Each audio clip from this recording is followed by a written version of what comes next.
주시기를 바랍니다. 또한 일터에서나 삶 속에서 주님의 은혜와 사랑이 넘쳐서 축제에 들어가게 하셔서 주님께서 주님의 뜻을 따라 살아가는 지혜를 주시옵소서. 모든 말씀을 예수님의 이름으로 기도합니다. 이것도 전해주세요. 또 있어요? 이거는 네. 그 교재에 개역 개정이 수록되어 있잖아요. 그래서 내가 현대어 성경을 따로 그 뽑아가지고 드리는 거예요. 이걸 읽으시면 더 도움되실 것 같아서.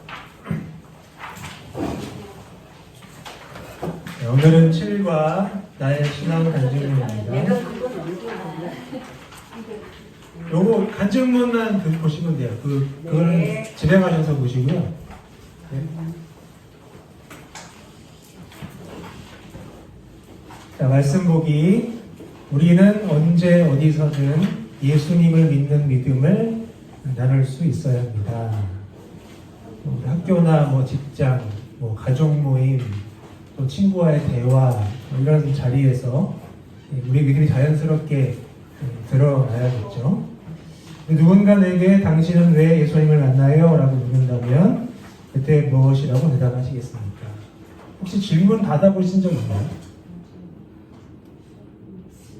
흔치는 않지만 만약에 질문을 받으면 아마 당황하실 거예요. 그러니까 이제 우리가 믿기는 믿는데 우리가 믿는 것을 구체적으로 또 이렇게 압축적으로 그때 짧게 말하기가 사실 쉽지가 않거든요. 그래서 미리 정리를 해주시면 좋고요. 자, 간증은 내가 경험한 하나님의 이야기를 나누는 것입니다. 내가 경험한 하나님의 이야기. 그렇다고 해서 신기한 체험을 자랑하시라는 게 아니에요. 간증은 자랑하는 자리가 아니에요. 나누는 자리입니다. 내 삶 속에서 만난 하나님을 나의 언어로 솔직하게 고백을 하는 것입니다. 그 이야기를 통해 예수님이 어떤 분이신지 그리고 그분이 내 삶에 어떤 변화를 주셨는지를 보여주는 게 간증입니다. 자, 사람들은 하나님 봤어? 예수님 봤어? 이렇게 물어본단 말이에요. 근데 우리도 본 적은 없잖아요. 그러니까 보여줄 수가 없단 말이죠. 하지만 우리가 보여줄 수 있는 건 우리의 변화된 모습이에요. 그래서 사람들이 우리를 보고 저 사람들 저렇게 변화시키신 예수님이 이런 분이겠구나 라고 생각을 하는 거죠. 자, 왜 간증문이 중요할까요? 첫 번째, 복음을 전할 수 있는 가장 개인적이고 자연스러운 방법이기 때문입니다. 자, 간증 자체가 복음은 아니에요. 하지만 전도의 시작점이 될 수 있습니다. 중요한 건 사람들은 논리보다 진짜 경험에 더 쉽게 공감을 해요. 그렇죠? 우리가 아무리 논리적으로 얘기해도 사람들이 감동받지 않으면, 마음이 움직이지 않으면 전도가 되질 않습니다. 두 번째, 믿음이 약한 성도에게는 격려가 되고 공동체에는 위로와 도전이 됩니다. 그러니까 이 간증이라는 나의 고백을 통해서 누군가에게는 회복의 계기가 될 수가 있는 거죠. 그래서 믿지 않는 사람에게 예수님을 보여주는 것도 있지만 또 교회 안 어떤 사람에게 또 회복의 계기가 될 수도 있는 겁니다. 세 번째, 나 자신의 믿음을 정리하며 돌아볼 수 있는 기회가 됩니다. 요거 간증문 쓰시려면 지금까지 내가 어떻게 살아왔는가, 어떻게 믿어왔는가를 파노라마처럼 쫙 보셔야 돼요. 그걸 정리하는 거죠. 그러면 하나님의 신실하심을 새롭게 깨달을 수가 있습니다. 자, 큰 1번, 바른 신앙 간증문의 구성 요소. 자, 단순한 형식이 아닙니다. 복음을 경험한 삶의 순서라는 거 기억하시고요. 예수님을 만나기 전의 삶, 예수님을 만나게 된 과정, 예수님을 믿은 후의 변화, 예수님만이 구원자 되심을 선포. 자, 여기에 다 예수님이 들어가요. 그러니까 예수님이 중심이시고 예수님 때문에 내가 믿고 변화되고 하는 거죠. 자, 작은 1번. 자, 예수님을 만나기 전의 삶을 어떻게 우리가 정리해야 될까요? 이 빈칸이 있는데 솔직히 수준이에요. 자, 질문 예시로 떠올려 보세요. 나는 어떤 환경에서 자랐나요? 가정, 친구, 성격 등. 내 인생의 중심은 무엇이었나요? 성공, 사람들의 인정, 돈, 자존심 등. 삶에서 느꼈던 허무함, 외로움, 두려움이 있었다면 무엇이었나요? 자, 너무 드라마틱하거나 뭐 특별한 고통 뭐 이런 거 아니어도 괜찮습니다. 평범하지만 그 삶 속에 숨겨진 예수님 없는 내 삶, 이것을 보여주는 게 굉장히 중요합니다. 그러니까 예수님 만나기 전이니까 예수님 없이 살았던 나의 솔직한 모습, 나의 환경, 중심, 내가 느꼈던 감정들, 이런 것들을 적어주는 거죠. 예시 문장 보시면 요거보다는 좀 더 간결하게 쓰시면 좋을 것 같아요. 예시니까 참고하시고요. 저는 어릴 적부터 인정받는 것이 삶의 가장 큰 목표였습니다. 공부를 잘하고 사람들에게 착한 아이로 보이는 것이 중요했어요. 하지만 혼자 있을 때는 늘 외롭고 불안했습니다. 이런 식으로 쓰시고요. 자, 작은 2번, 예수님을 만나게 된 과정. 이게 굉장히 중요합니다. 그래서 자세히 쓰셔야 돼요. 자세히. 길게가 아니고 자세히. 자, 질문 예시로 몇 가지 떠올리는데, 첫 번째, 예수님을 처음 알게 된 계기는 무엇이었나요? 뭐 교회를 방문했거나, 친구의 초대나, 어떤 사건, 뭐 성경 말씀 이런 것들이 있겠죠? 자, 그때 예수님을 처음 알게 됐을 때 어떤 마음이 들었나요? 어떤 변화가 시작되었나요? 여기서 중요한 건 어떤 사건보다, 어떤 뭐 강력한, 뭐 신비적 이런 사건보다 하나님의 손길을 떠올리는 거예요. 나를 어떻게 인도하셨나. 그걸 떠올리시는 겁니다. 그리고 감정, 생각, 반응 이런 것들을 아주 진솔하게 풀어내시면 훨씬 공감이 되실 겁니다. 사건보다 하나님의 손길을 떠올리셔라. 자, 예시 문장 보시면 대학 시절 우연히 친구 따라갔던 수련회에서 하나님은 당신을 사랑하십니다 라는 말이 마음 깊이 박혔습니다. 그날 처음으로 하나님 앞에 눈물을 흘렸습니다. 자, 작은 3번, 예수님을 믿은 후의 변화. 자, 이거는 겸손히 하셔야 돼요. 겸손히. 내가 바뀐 게 아니에요. 나를 변화시켜 주신 거거든요. 은혜로. 그래서 겸손히 하셔야 되는데, 자, 막연하게 평안을 얻었다 이런 말보다는 생활 속의 작은 변화를 구체적으로 쓰시면 더 좋습니다. 자, 도움 질문들. 자, 나 자신에 대한 생각이 어떻게 바뀌었는가? 또 말투, 행동, 관계에서 어떤 변화가 있었는가? 감사하거나 회개했던 일은 무엇인가? 버리게 된 습관이나 새로 시작한 좋은 습관은 있는가? 자, 대단한 이야기 하시려고 하시면 안 돼요. 그런 거 없는 사람들이 대부분입니다. 그래서 그것보다는 사람들이 감동할 만한 건 현실적인 변화예요. 예수님을 만난 후 현실적으로 어떻게 변화했는가. 그래서 그 작은 변화라도 구체적으로 말해주는 게 굉장히 중요합니다. 작은 변화도 괜찮아요. 자, 예시 문장. 예수님을 믿고 나서부터는 말끝마다 불평하던 제 모습이 조금씩 줄어들기 시작했습니다. 하루를 마무리할 때마다 짧은 기도를 드리며 감사하게 되었고 부모님께도 전보다 더 따뜻하게 대하려고 노력하게 되었습니다. 이런 것들이 이제 예수님 믿은 주인이 바뀐 그런 증거들이거든요. 이거 쓰시면 되고요. 뭐 한꺼번에 팍 바뀌지 않잖아요. 서서히 바뀌잖아요. 그러니까 이런 변화들을 쓰시면 되겠고요. 그 다음에 작은 4번. 예수님만이 구원자 되심을 선포하셔야 됩니다. 여기서 필요한 건 담대히예요. 담대히. 그렇죠? 선포하는데 이렇게 좀 자신 없게, 확신 없게 이렇게 하시면 안 되죠? 담대히 하셔야 됩니다. 자, 간증의 핵심은 내가 변했다는 이야기보다 나를 구원하신 분이 오직 예수님이라는 고백입니다. 자, 간증의 끝은 내가 변했습니다 이게 아니고 예수님이 나를 바꾸셨습니다 이렇게 끝내셔야 돼요. 그래서 내 삶의 중심이 결국 예수님이라는 것을 선포하셔야 돼요. 담대하게. 자, 예시 문장. 지금도 완벽하지는 않지만 3페이지입니다. 저는 확신합니다. 저를 있는 모습 그대로 받아주시고 매일 동행해 주시는 분은 예수님밖에 없습니다. 예수님은 제 인생의 유일한 구원자이십니다. 근데 이런 걸 꾸며내시면 안 돼요. 꾸며내시면 안 되고 나만의 고백으로 하시면 좋겠어요. 그러니까 남들이 들을 때 그래 뭐 이게 아니고 그냥 내가 할 수 있는 최선의 고백 있죠.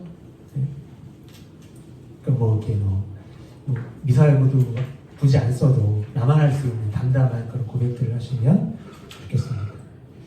자, 큰 2번 간증문을 쓸 때 유의할 점. 자, 간증문은 짧고 명확하게 들려주려는 거예요. 그쵸? 그러니까 잘 들리게 쓰셔야 돼요. 짧고 명확하게 들려주는 글입니다. 그러니까 들어야 되니까 어려운 말 쓰시면 안 되고 복잡한 말 쓰시면 안 되고 또 여기 나오지만 첫 번째 한 가지 중심 주제를 잡으셔야 돼요. 큰 줄기가 있어야 됩니다. 너무 많은 이야기를 담기보다 한 가지 변화 중심으로 정리하시면 좋겠습니다. 너무 많은 이야기를 넣으면 오히려 이게 복잡해지고 좀 흐려져요. 무슨 말을 하는 거 이런 생각이 들면서 집중을 못하게 되거든요. 너무 많은 이야기보다 한 가지 변화. 예를 들면 자존감이 낮았던 내가 하나님의 사랑을 느끼게 된 이야기, 또는 용서하지 못했던 사람을 용서하게 된 변화, 이런 것들을 다루시면 되고, 유의할 점 두 번째, 듣는 사람을 배려하셔야 됩니다. 자, 교인들을 대상으로 할 때는 종교 용어를 쓰셔도 무방한데 우리는 지금 안 믿는 사람을 대상으로 하는 거거든요. 그래서 종교 용어는 피하거나 쉽게 풀어주셔야 됩니다. 그러니까 상대방이 이해할 수 있도록 아주 쉬운 말, 알아들을 수 있는 말. 그러니까 예를 들면 중생의 은혜를 체험했습니다 라고 하면 체험이란 말은 알겠는데 중생이 뭐야? 은혜가 뭐야? 못 알아들어요. 그러니까 그날 저는 완전히 새 사람이 된 것 같았습니다. 이런 식으로 바꿔주시는 거죠. 자, 유의점 세 번째, 작고 구체적인 이야기를 하십시오. 자, 여러 번 말씀드렸지만 극적인 사건이 없어도 괜찮습니다. 저도 없어요. 그래서 간증하는 거 많이 망설였었는데 저도 없어요, 그런 거. 자, 일상 속의 작은 변화들이 오히려 사람의 마음을 열 수가 있습니다. 예를 들면 하루에 5분이라도 기도하게 됐습니다.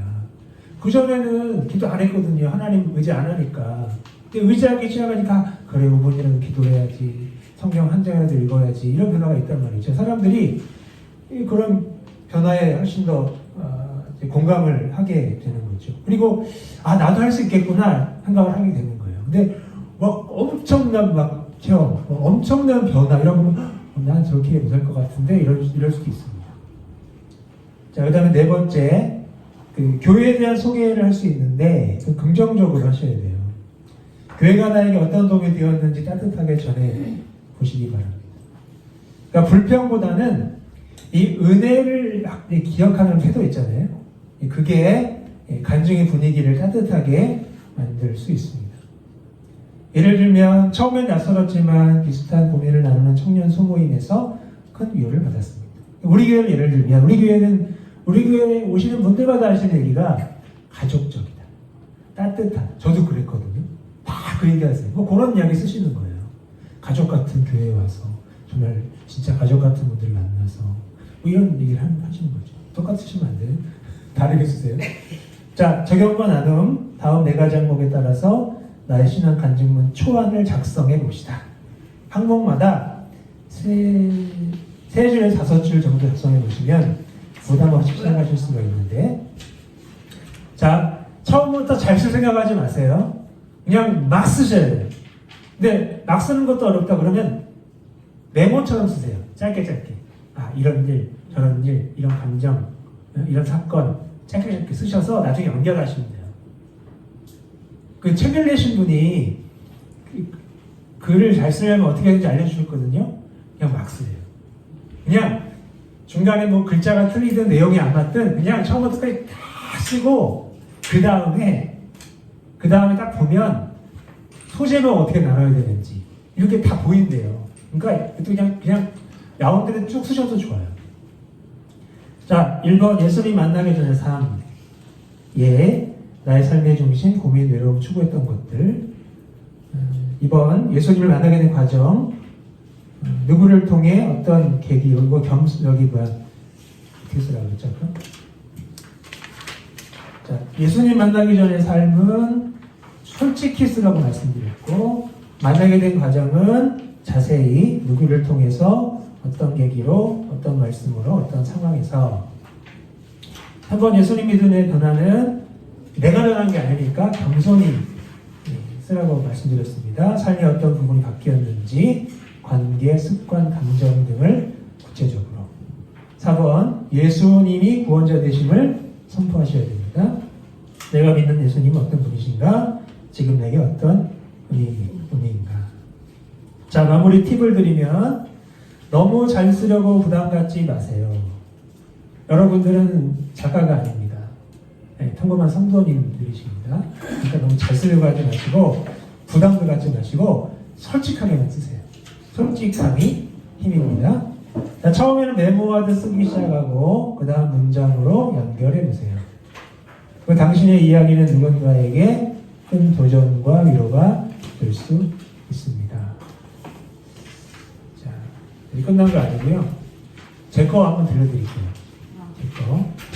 자, 들어보시면 별거 아니네 이러실 수 있어요.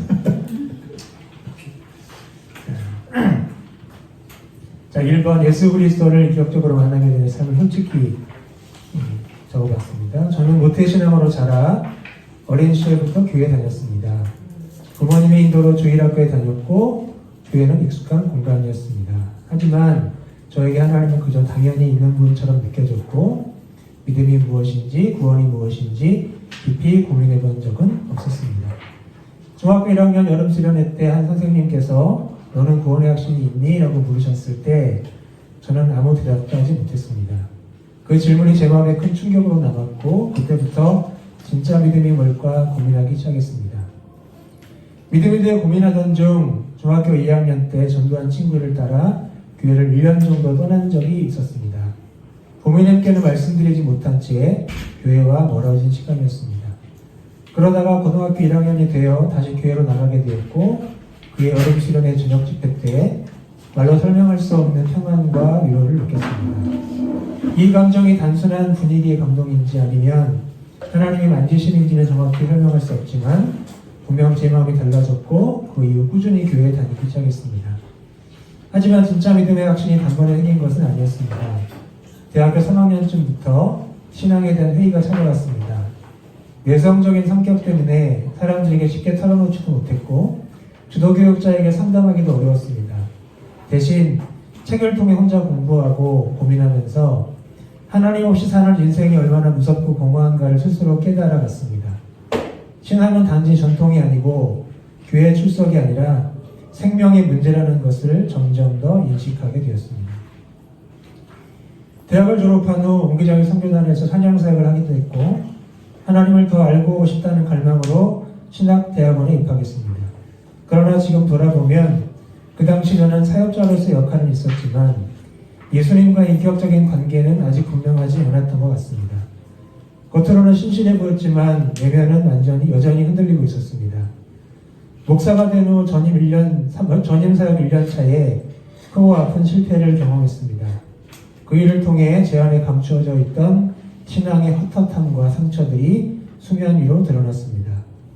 목회자로서 누구보다 확신 있고 담대해야 할 것 같았지만 저는 오히려 하나님 앞에서 제 신앙의 본질을 처음부터 다시 점검하게 되었습니다.